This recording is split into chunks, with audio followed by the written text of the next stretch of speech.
العالمين والصلاة والسلام على سيد الأنبياء والمرسلين وعلى آله وأصحابه وأتباعه أجمعين. مولانا منگا دا بحث کرے ہوں چه حدیث سے توئی دا حدیث حوالے سرہ داغی کے اصطلاحات و دا فقہاء و پما بین کے. اما الآن ابحث بطريق الارتباط بين المعنى الاصطلاحي والمعنى اللغوي للحديث المبارك. ده حديث مبارك ده معنى لغوي و ده معنى اصطلاحي منس کے مناسبت سر ادے حوالے سر. في هذا الرب ثلاثة آراء. دي کہ دري آرائی دي. آرائی دي ابن حجر دا الحديث في اللغة بمعنى يقع متجددة، والحديث المصطلح هكذا يقع مرة بعد مرة. حدیث پر لغت کی دیتے ہوئے لکھی گئی نو پیدا شدن او مطلب یقع مرتن بعد مرتن او دا مصطلح حدیثم دا سے اغا مرتن بعد مرتن دیم واقع کی گئی نو دے دا وجنہ دیتے ہوئے لکھی گئی حدیث. دیم رائے دارا چھ حدیث بمعنی حادث وهو ضد القديم فالقرآن قديم والحديث حادث. فالمعنى الاصطلاحي للحديث يسمى بالحديث لأنه في اللغة الحديث بمعنى حادث نو پیدا شدن، والحديث المصطلح هكذا حادث، وضده القرآن وهو قديم نو حدیث پا معنی دا حادث سرا او دا دی زد چه دی اغا قدیم دی اغا قرآن. والرأي الثالث للشبير الأحمد العثماني رحمه الله يقول الحديث بمعنى بيان وهو مأخوذ من قوله وأما بنعمة ربك فحدث. بين ناغوی دارا قرآن کریم کری وَأَمَّا بِنِعْمَةِ رَبِّكَ فَحَدِّث. نو علتا کہ حدث بمعنی دا بین او حدیث مصطلحم پیغمبر بیانی نو زکو تسوئی حدیث. نو دای دا معنی لغوی سرسی شیشو مناسبت اور اسی دی خبری تا سو آرامنگا ہوئی یو دا چه حدیث بمعنی لغوی سر یقع مرتن بعد مصطلح هم داسی یو اگا بمعنی لغوی حادث دا حدیث مصطلح هم حادث تا قرآن قدیم دی. درائم دانا چه بمعنی دا بیان سر اغداره چه بس بیان او بیان پیغمبر کرده دی نو دی اصطلاحی او دا معنی لغوی منس کے مناسبت سی شیشو ظاہر اور اسی دے پا خبر ابانی کا نا خفا خپاتے نشو. دویم لفظ اللفظ الثانی معنی لفظ السنة. السنة في اللغة الفطرة الطبيعية والسيرة. الفطرة الطبيعية والسيرة لغة.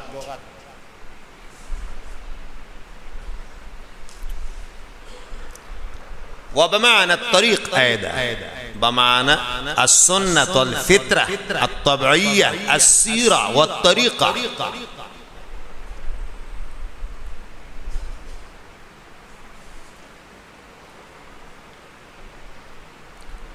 لكن إذا كان جمعه سنن لتتبعن سنن من كان قبلكم فهو الطريقة المذمومة. وإذا كان جمع هذا اللفظ السنن فهو طريقة محمودة لأن السنن الطرق المحمودة. ده سنة جمع سنن راشي نبيا ببال معنا او ده سنة جمع سنن راشي نو په معنا د طریقې محمودی په معنا د تو په معنا د طریقې نو کله چې په معنا د طریقې مضمومی بیا سنن راځي او کله چې په معنا د طریقې محمودی بیا سنن.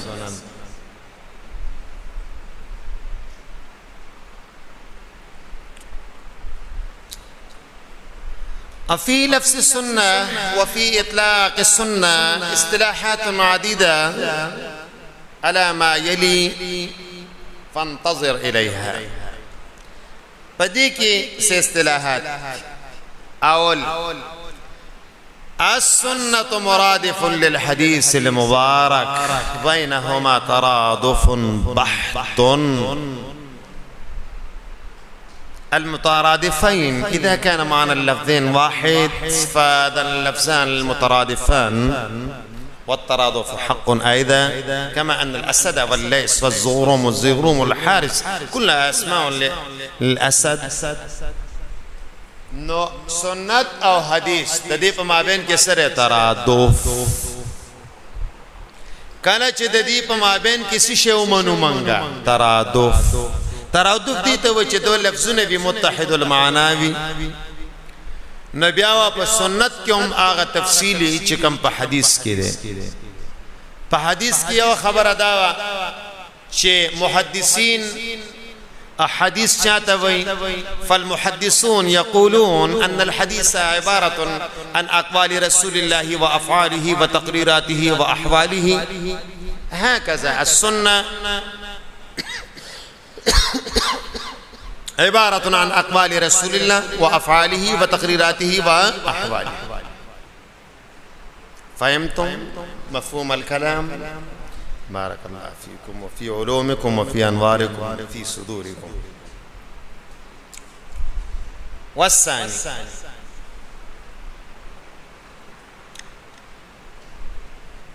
بينهما فرق.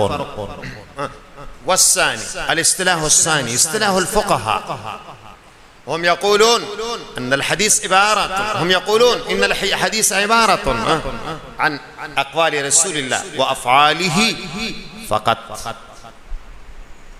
أما التقرير فهو عبارة عن ترك الإنكار، والترك فعل كانوا لا يتناهون عن منكر فهو داخل في الأفعال. وأما الأحوال لا يمكن الاستنباط منها، لا يستنبط منها الأحكام، نحن نطرحها أو بريدوها إذا كان. هكذا سنة عبارة عن أقوال رسول الله صلى الله عليه وسلم وأفعاله بس.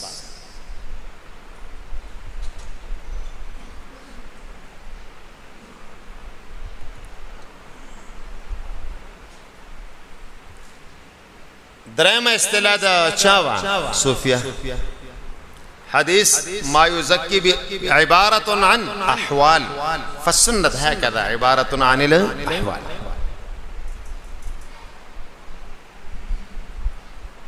القول الثاني لفظ السنة عام. السنة عام يطلق على أقوال رسول الله هكذا على الأقوال والأفعال للصحابي أو التابعي من السلف. ديته وجه رسول الله كذا صحابي كذا تابعي عام دي أو حديث خاص.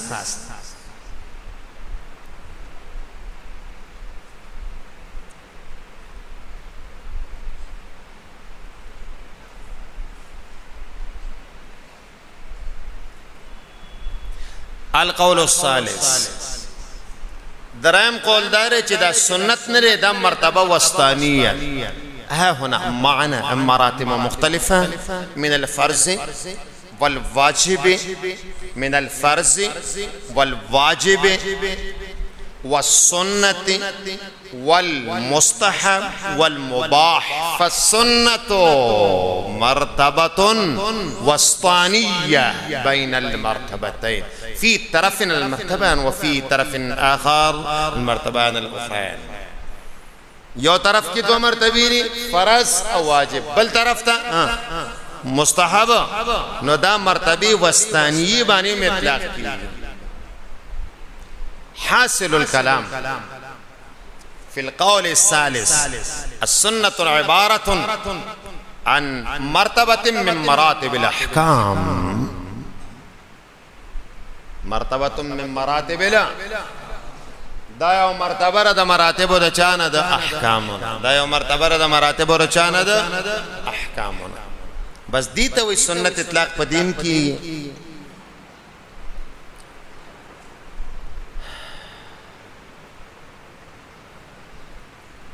اللفظ الخبر و لفظ الاثر دا دواړه لفظونه ختم شو. چا لفظ ختم شو د حدیث، د حدیث ته معنا لغوي معنا مصطلح منس کې تطبیق. لفظ د سنت دا غي اطلاقات ثلاثه، لفظ د خبر او د اثر دې کې دوه راځي. ارایا ولا د خبر او د اثر اطلاق پاقوال او افعال د رسول او د صحابي و غیرهما په دې باندې هم کیږي. نو دا عام او حدیث به بیاسی شي خاص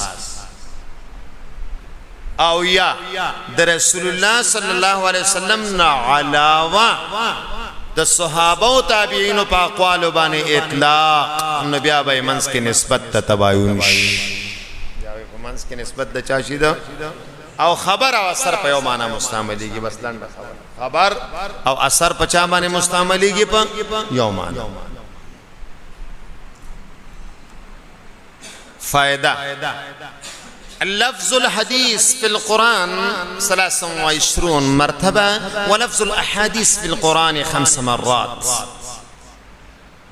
لفظ د حدیث په قرآن کې سو ځله راغلی 30 ځله او لفظ د احادیث په قرآن کې سو ځله راغلی هغه 15 ځله. سو ځله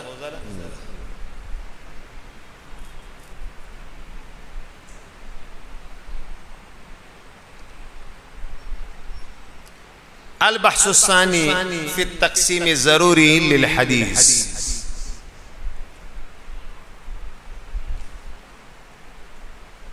باعتبار وصف الرواة، باعتبار عدد الرواة.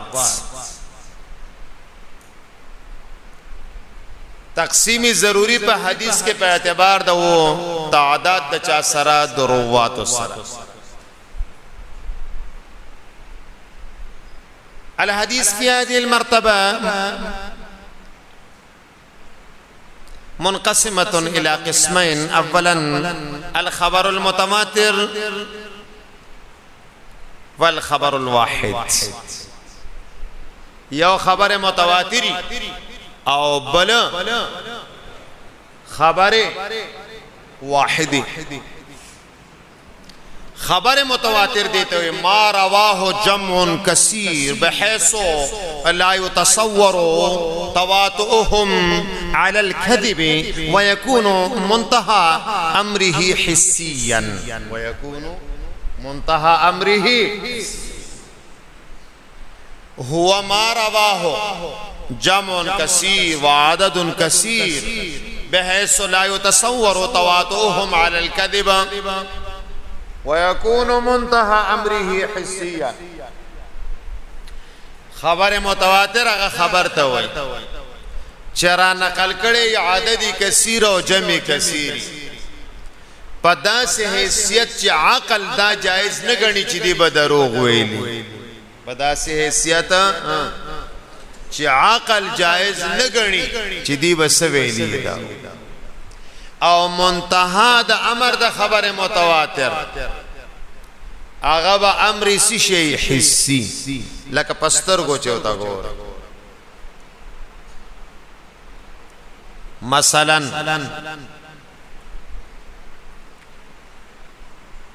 منتها د امر د بس شی حسی. یو حدیث ته اوس دومره خلکو را نقل کړي نه چا عقل دانه و چې دا دومره خلق به د مختلفو اماکنو نه راټول شي او دروغ به ویلي. څه به ویلي؟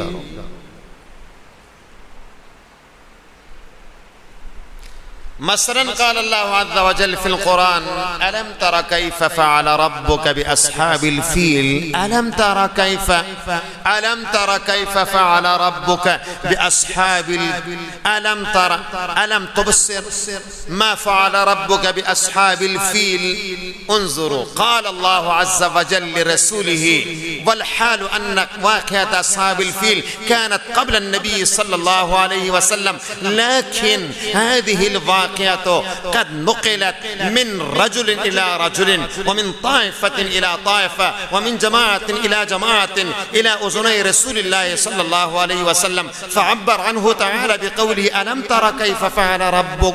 فعلم من هذا الكلام أن الخبر المتواتر يكون منتهى أمره أمرا حسيا، كما أن الرجل يبصر بعينيه. پوخ بشوي كنا لك الله ألم ترى كيف فعل ربك بأصحاب الفيل؟ آية تهلي دلينو كيف فعل ربك تستعرف سنگ کار کړي بأصحاب الفيل. نو د أصحاب الفيل دا واقعا خود رسول کریم صلی الله علیه وسلم نسو وخت مخ کې شوی و.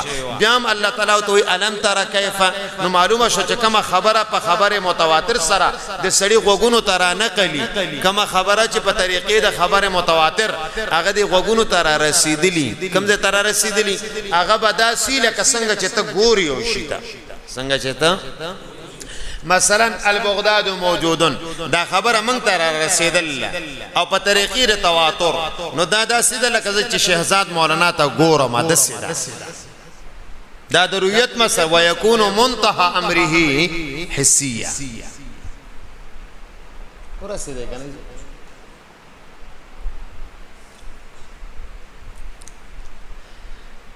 وبعد فالخبر المتواتر على خمسة مراتب، يعني له عدة مراتب. الأول المتواتر بطريق الإسناد، والثاني التواتر بطريق الطبقة، والثالث التواتر بطريق القدر بطريق التعامل، والرابع التواتر بطريق القدر المشترك، يعني أربعة. ده خبر متواتر سو مراتب دي غلام سلور عبد الحي مولانا سودي یو ته ویل کېږي تواتر بطريق الاسناد، دویم ته وایي تواتر بطريق الطبقه، دریم ته وایي تواتر بطريق التعامل، سلورم تواتر بطريق القدر المشترك.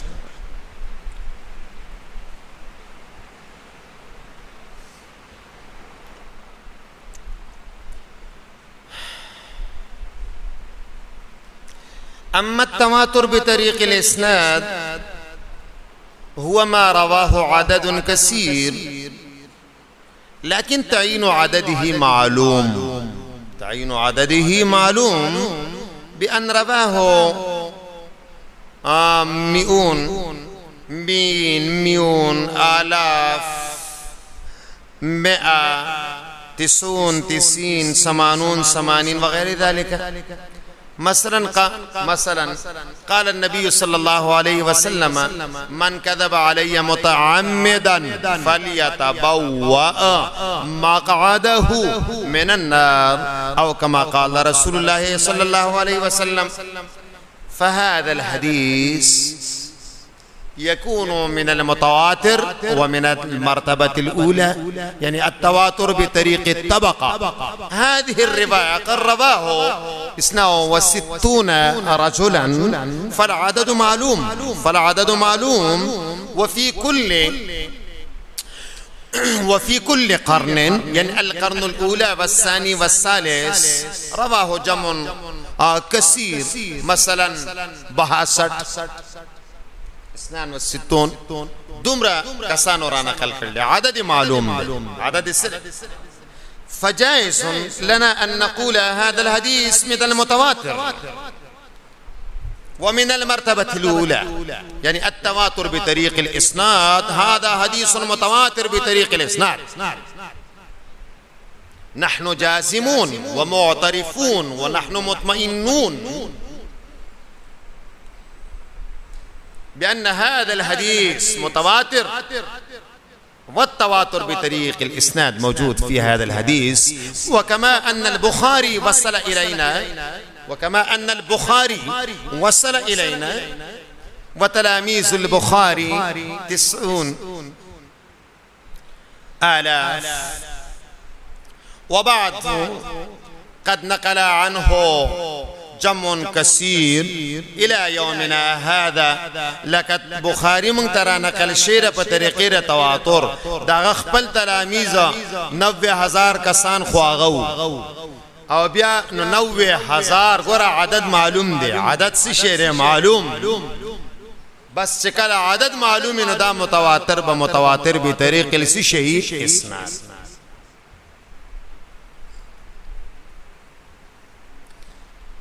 وأما التواتر بطريق الطبقة فهو ما رواه عدد كثير في القرن الأولى والثاني والثالث، لكن عدده غير معلوم. في التواتر بطريق الطبقة العدد غير معلوم. نحن جازمون بالتعدد والتكسر، لكن لا يمكن لنا أن نسميهم بأنهم آلاف وغير ذلك، 2000 3000 100 وغير ذلك. مثلا شمعنا كتاب بخلق دي سيوي لاس کے خورده سی پین نیول لکه ابن حجر نو اول صف کې خود سره ودنه شي کنه زنور سو کوم تاسو سره چې سړی دی باوجود ذکیږي نو چې خدای باندې خدای پاک په سړی سکینه په بدر کې راولي او په احد کې نو داغه هم څوک جواب نشي کولای کنه سن صحابه ودي شي کنه نو د سکینه د چې وانزل السکینه تعالی کنه وس یو کتاب تاسو ته په اردو پښتو عربی درې وړو کې ویل کېږي ای مسلمه ها ناس سړی په اول صف کې بیا مو دي شي دا د خدای لوی رحم نه دی. نو بهر حال كما أن القرآن وصل إلينا ونقل إلينا ونقله عدد كثير وجمع كثير، لكن لا نستطيع أن نسميهم بأنهم 100 وغير ذلك، لا نستطيع، لكن نحن جازمون بأنهم كثيرون. فهذا هو التواتر بطريق الطبقة. تواتر بطريق الطبقة دي ته وچ ډیرو خلکو را نقل کړي خو موږ د سینې شو ویلې چې 10,000 شلو او یا زارو دا سیمنګ نشو ویلې خو هر طبقه بعد طبقه وبعد طبقه اخرى هغه موږ ته شي را نقل شي نو بس دې ته ویلې کېږي تواتر بطريق. نو کستا سونه چاته پوسو چې قران چې موږ تر نقل شعر په کم تواتر ده نو موږ به څنګه وایو چې دا موږ تر نقل شعر په طریقې تواتر به طبقه. التواتر بطريق التعامل، التواتر بطريق يعني نحن ننظر إلى أفعال وإلى أقوال إلى أفعال وإلى أقوال وإلى أعمال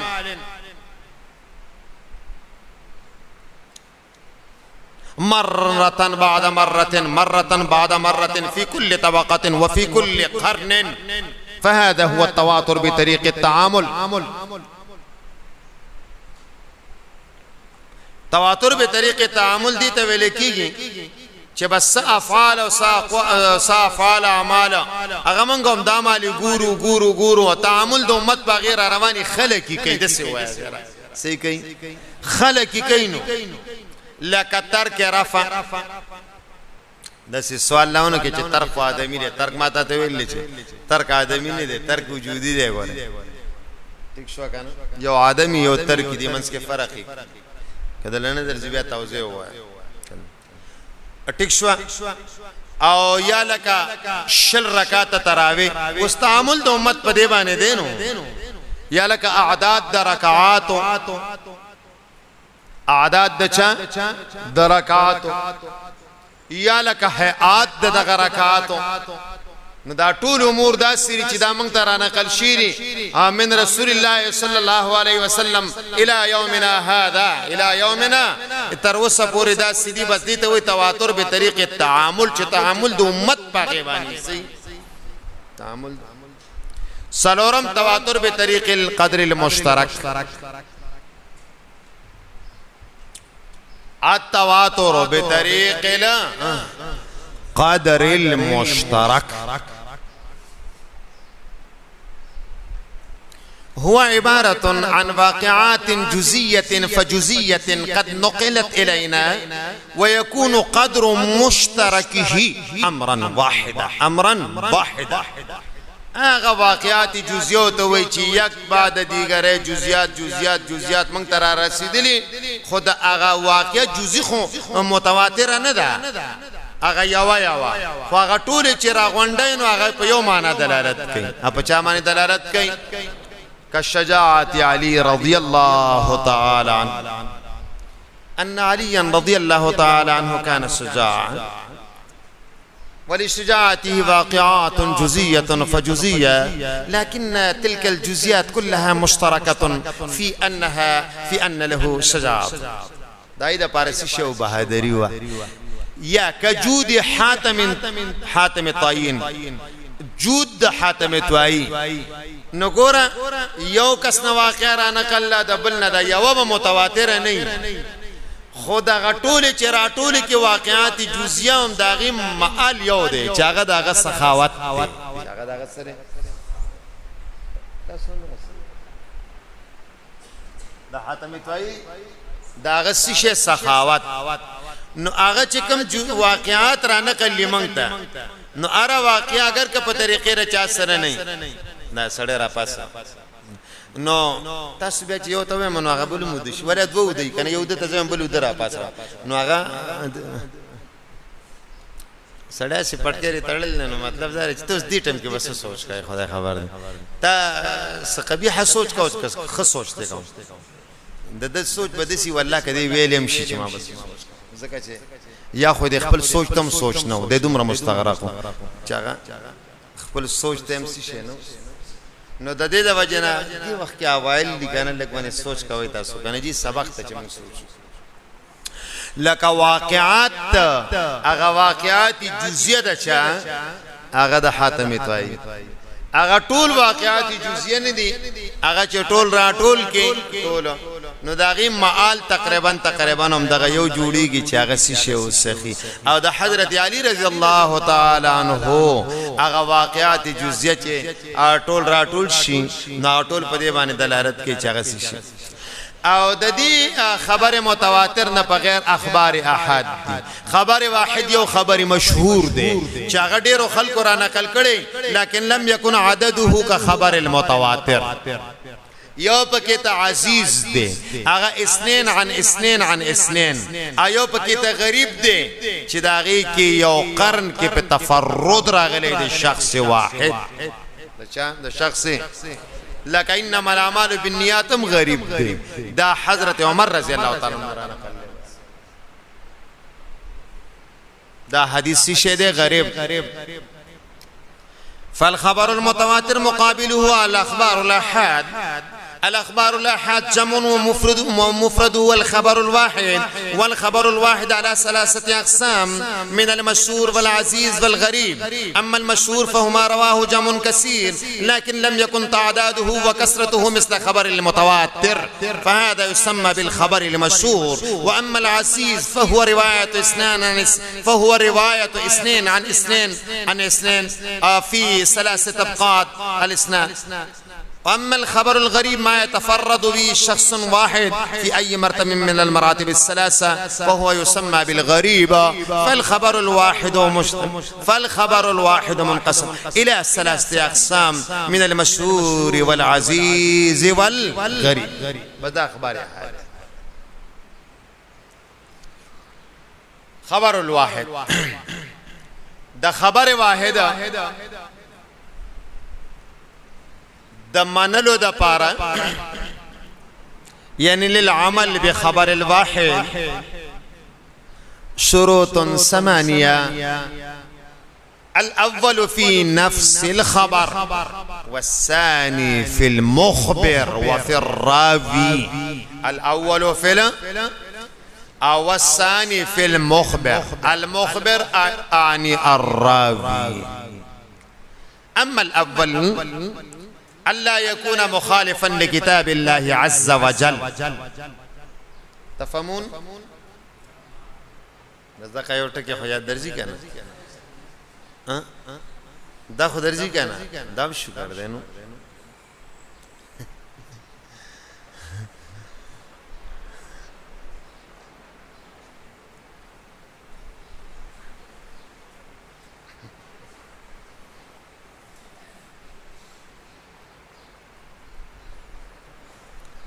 سره تاسو کو سما ستړي کړه تاسو خو ستړي شي نه کنه نه ستړي ستړي وشي نو سره ستړي نه خو ستړي ترکمه پورې کنه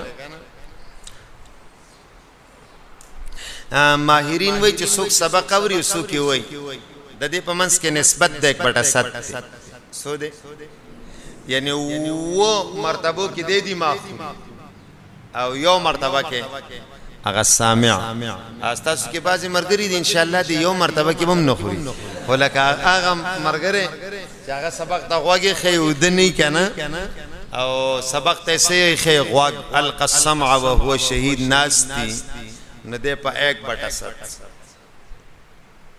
کې دې سخوري خپل دماغ دخکیږي کنه صرف کیږي او چې مړه زمم یو کار بلو کوي چې څو سره کوي د سبق سره سی ګوره که سبق ډیرم خله غزوانیان په تاسو ولې خرابې کوي ځاني په خراب وای صحیح ده بس یادې ده یادې کې بچنه یادې نو بس مونږه د خدای بلا علم دې څوک به یادې ان شاء الله تاسو ته یاد دي دا محکم ویلې شي ویلې نور ده ان کې هم تاسو ویلې اصول کې ویلې شي العمل بخبر الواحد مشروط ب8 شروط. الأول يعني الشرط الأول ألا يكون مخالفا لكتاب الله عز وجل، فإن كان الخبر الواحد مخالفا لكتاب الله عز وجل نحن نرده ونعمل بالآيات بالقرآن. بيابا منكسكو عمل بالقرآن. دوام ألا يكون مخالفا للخبر المتواتر، ألا يكون مخالفا. دوا درما لا يكون في عموم البلوى، ألا يكون في عموم البلوى يعني وفي المسألة التي كانت تعم جميع الناس فالخبر الواحد في مثل هذه الموضع لا ينبغي أن نعمل به، لأن العموم البلوى فيه احتياج إلى كثرة الحديث وكثرة الطرق وكثرة الروايات والمرويات، فكيف ينقل الخبر الواحد في مثل هذه المسألة؟ مثلت مثلا عن بصرة من مس ذكره فليتوضأ، فهذا هو الحديث. لكن في مسألة تعم البلوى في هذه المسألة وليس فيه كثرة الأحاديث بل هو وهو معها أيضا مرأة، فكيف في هذه المسألة التي تعم البلوى وفي مرأة واحدة؟ لهذا نقول لا ينقض به الوضوء. لو كان هو ناقضا للوضوء لتعددت الروايات والمرويات في مثل تلك المسألة، والحال أنه لا. فكذلك دویم شرط داره وګدا شو خبره. دویمه خبره داره چې د عمومي بلوا سره به تعلق نه ساتي، ولیکن د عمومي بلوا سره تعلق لرون کې مسله وا نو هغه کې خبره واحد چې راضي د دې په ځای خو پکاردار چې بلان او روایت پکې تراغله یو کس بیا ودش سکاله وک خیر دغه زماغه وظیفه خلق په پاسو نو د دې واجنه مسله داره چې د عمومي بلوا سره به تعلق نه ساتي. کله عمومي بلوا سره تعلق ساته نو بیا با دا معمول نه لکه حضرت بصره رضی الله تعالی عنہ فرمای من مس ذکره فلیتوضا دا مسله خود عموم بلوا سره تعلق لرون کې مسله ده دا خود عمومي بلوا سره تعلق لرون کې څه شی ده مسله ده او هغه کې یو حدیث غم دی او زنانه دی نو د دې د وجنه د یک باندې بیا زمونږ اشتباه پیدا شي یا لکه په مسله د قلتینو کې عبید الله ابن عمر زویره هغه په کې دا خبره ذکر کوي سالم عبید الله یو راوی ری هغه د ابن عمر نه ذکر کوي او دا سالم او لوی شاګردان د ابن عمر هغه خاموش دي په دې مسله کې نو موږ حیران یو چې فاین سالم و اين تلاميذه الاخر چرته لاړ نو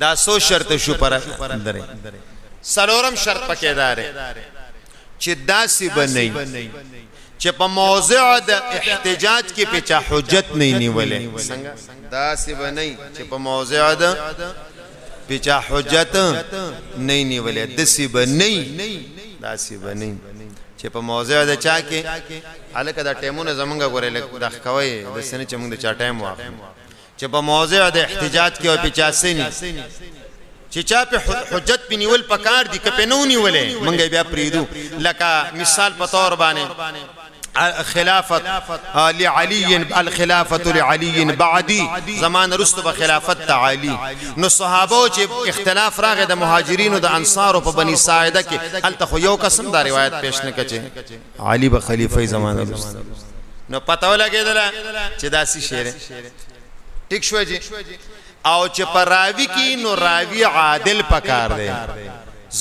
مسلمان پکار دی یکون راویه مسلما عاقلا ضابطا عادلا یکون مسلما عاقلا ضابطا عادلا نو دا سو شټول فعلم أن لقبولية الخبر الواحد شروط 8 4 في نفس الرواية و4 في الراوي وصلى الله عليه وسلم